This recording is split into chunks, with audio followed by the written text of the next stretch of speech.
As the typhoon approaches and conditions worsen, the master, following normal practice, turns to keep the waves at a slight angle to the bow.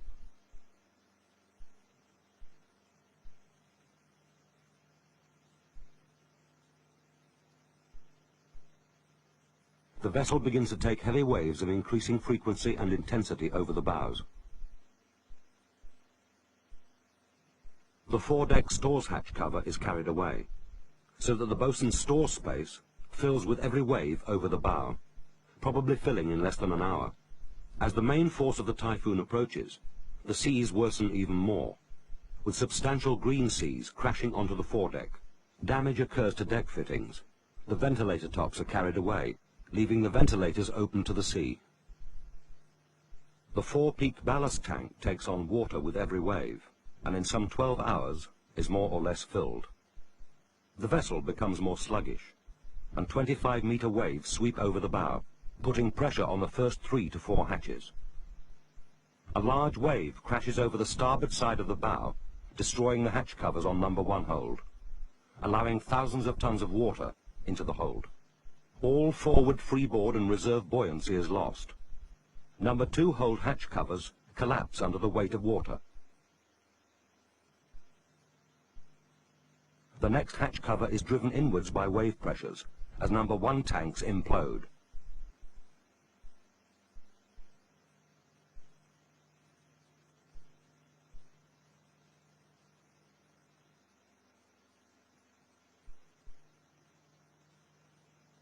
This process rapidly dominoes along the length of the vessel, becoming increasingly violent as the ship slips below the seas and the angle increases. Shock waves traverse the structures, weakening them and making them more susceptible to collapse towards the aft end of the ship.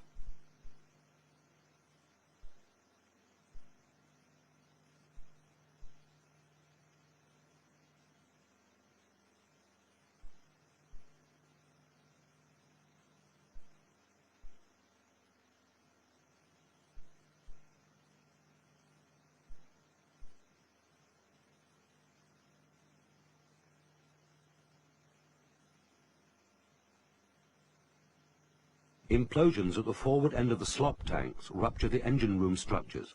The pump room and part of number 9 hold, and the weight of the engine, tear out the double bottom. The stern immediately fills, sinking below the surface. The accommodation, already seriously damaged, separates below the surface. The time elapsed between the collapse of number 1 hold hatches and the sinking of the stern is about 2 minutes.